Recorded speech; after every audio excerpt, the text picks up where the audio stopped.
Hello students, आज हम करेंगे रुचिरा द्वितीय भाग का तीसरा पाठ स्वावलंबनम, जिसका अर्थ है आत्मनिर्भरता।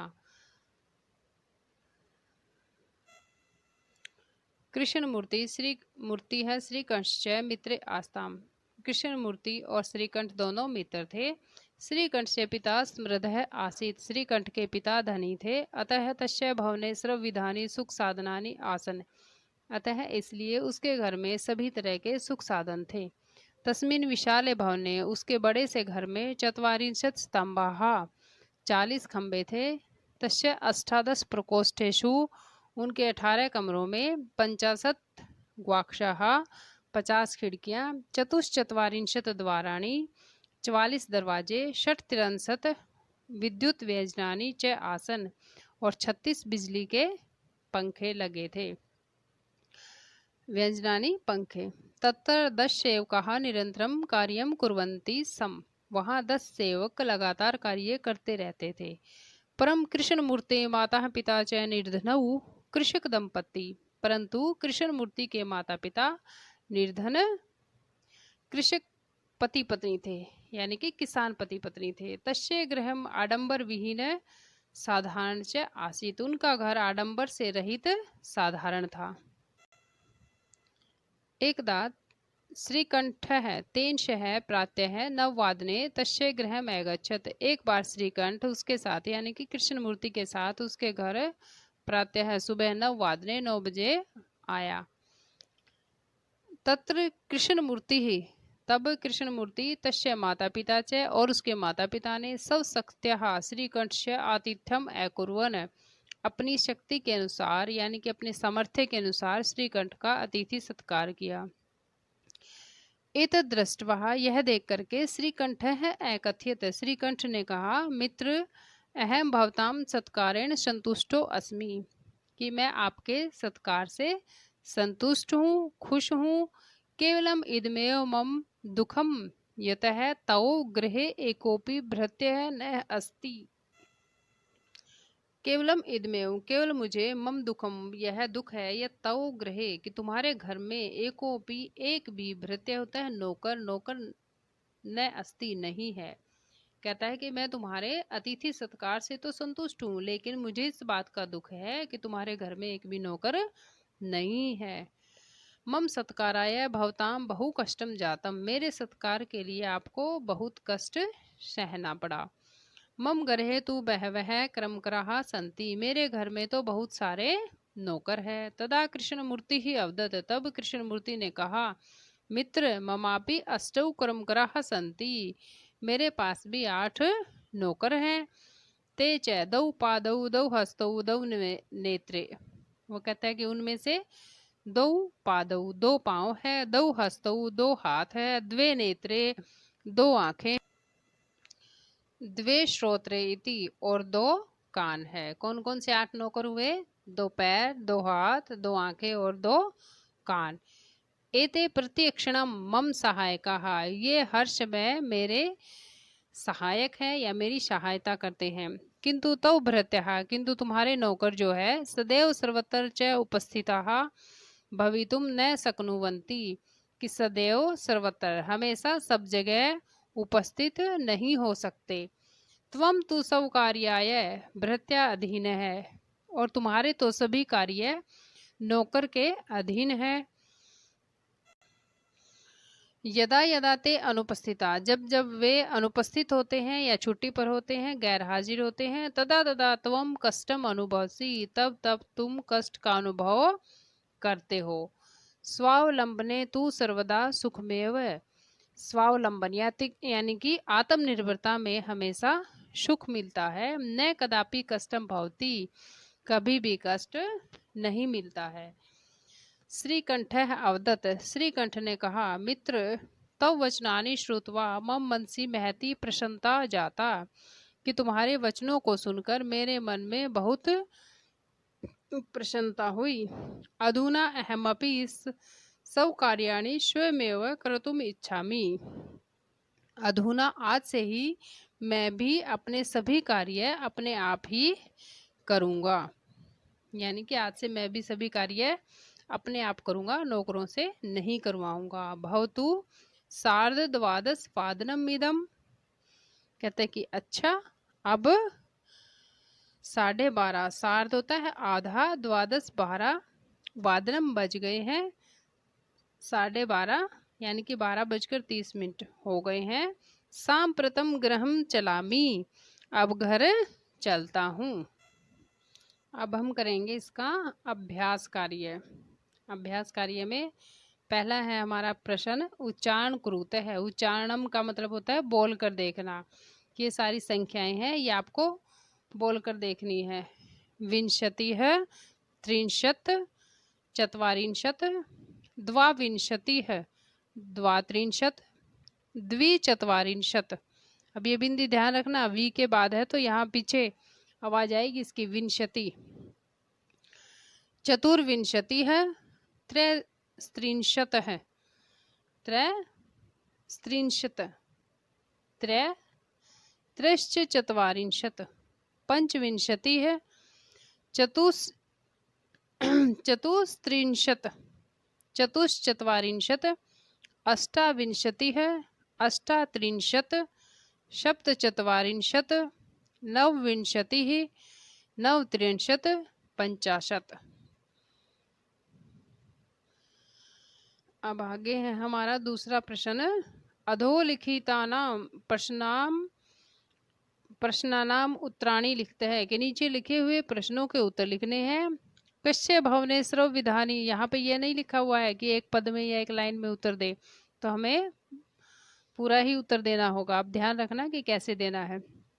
कश्य भवनेश्वर विधानी सुख साधनानी आसन, कि किसके घर में सभी तरह के सुख साधन थे। अब एक पद में उत्तर देना है तो इससे काम चल जाएगा। श्रीकंठ्य, अगर पूरी लाइन में उत्तर देना है तो हम कश्य को हटा के श्रीकंठ्य लिख देंगे। श्रीकंठ्य भवनेश्वर विधानी सुख साधनानी आसन, और क्वेश्चन मार्क प्रश्नवाचक चिन्ह हटाकर यहाँ पे पूर्ण विराम लगा देंगे। अब अगला प्रश्न है हमारा, कश्य गृहे कोपी भृत्य नयस्ति, किसके घर में कोई भी नौकर नहीं था। कृष्ण मूर्ते है, कृष्ण मूर्ते है गृहे कोपी भृत्य न अस्ति। श्रीकंठ्य आतिथ्यम के अकुर्वन्, श्रीकंठ्य आतिथ्य कृष्ण मूर्ति है तस्य माता पिता च अकुर्वन्।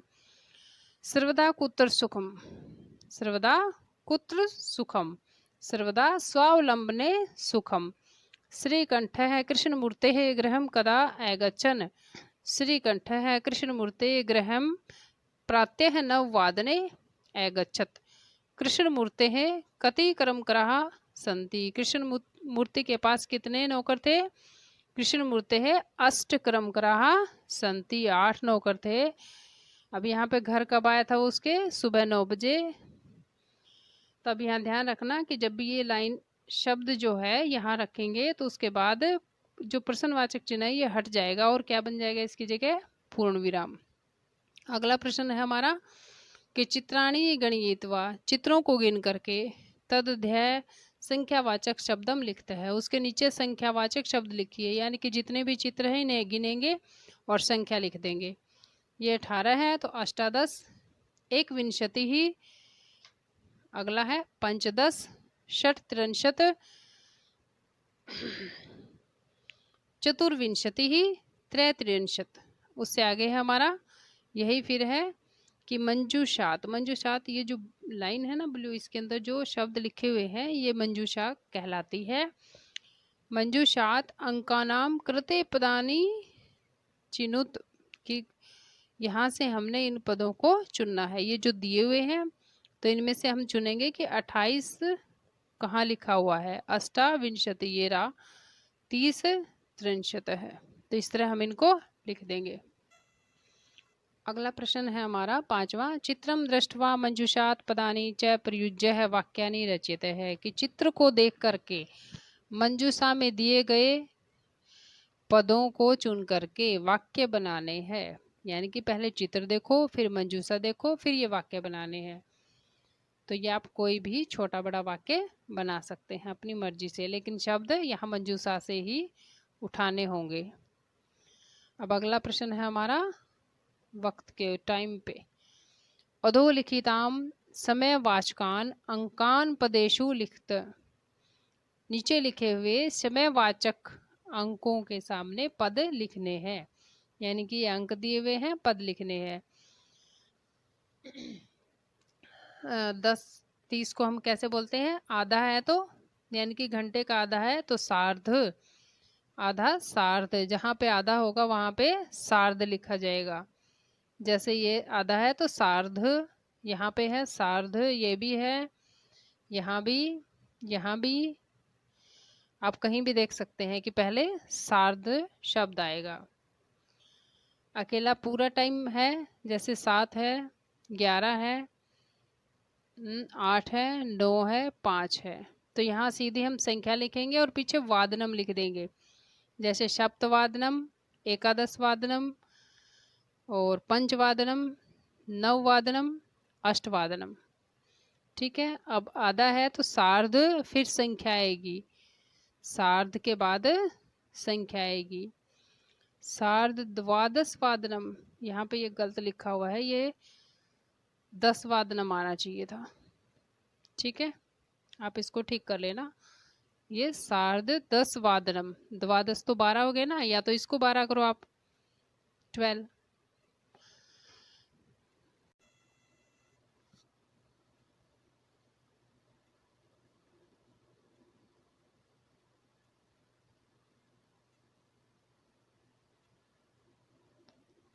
अब सही है। सार्ध द्वादश वादनम। अब जहाँ पे भी ये है, जैसे ये रहा सार्ध 2 है तो द्विवादनम, ये है सार्ध 4 है तो चतुर्वादनम, यहाँ पे आधा है तो सार्ध त्रिवादनम। सार्ध यहाँ है, ये देखो सार्ध द्वादश वादनम, ये और ये एक जैसा है दोनों। यहाँ पे इसका मतलब अकेला दश आना था, ये दवा को काट सकते हो तो सार्ध दशवादनम बन जाएगा। अब अगला है हमारा 7वां प्रश्न। मंजूषातः है पदानी चीतवा रिक्त स्थानानि पूर्यत, कि मंजूषा से चुनकर रिक्त स्थानों को पूरा करो, यानी कि इसको चुन, इसमें से पद उठाने और यहाँ भरने हैं। डैश रीतवः भवंती, रीतवें कितनी होती है? षड रीतवः भवंती, 6 होती है तो ये लिख दिया। मासाः डैश भवंती, महीने कितने होते हैं? 12 होते हैं तो द्वादश। एक्स्मिन् मासे डैश अथवा डैश दिवसाः भवंती, यानी कि एक महीने में कितने दिन होते हैं? 30 या 31 होते हैं, तो हमने वो दोनों लिख दिए हैं, 63 अथवा 1 फरवरी मासे सामान्यतः डैश दिनानि भवंती, फरवरी महीने में सामान्यतः कितने दिन होते हैं? अष्टाविंशति, 28 दिन होते हैं। यहाँ पे 29 नहीं है तो हम यही लिखेंगे, सामान्यतः यही होते हैं। मम शरीरे डैश हस्तौ स्तः, मेरे शरीर पर कितने हाथ हैं? 2। उसके बाद बच्चों ये देखो, ये है हमारा ध्यान देने, ध्यातव्य मतलब ध्यान देने की बातें, ये काफ़ी इम्पोर्टेंट है। भारतीय वर्षानुसारम मासानाम ऋतूनाम च नामानी, भारतीय वर्ष के अनुसार महीनों और ऋतुओं के नाम है, ये आप याद कर लेना। चैत्र वैशाख है, ये वसंत ऋतु कहलाती है। जेठ ज्येष्ठ है, आषाढ़ है, ग्रीष्म में आता है। श्रावण भाद्रपद है, वर्षा ऋतु होती है। आश्विन है, कार्तिक है, शरद। मार्गशीर्ष पौष हेमंत, और माघ है, फाल्गुन है, शिशिर ऋतु होती है।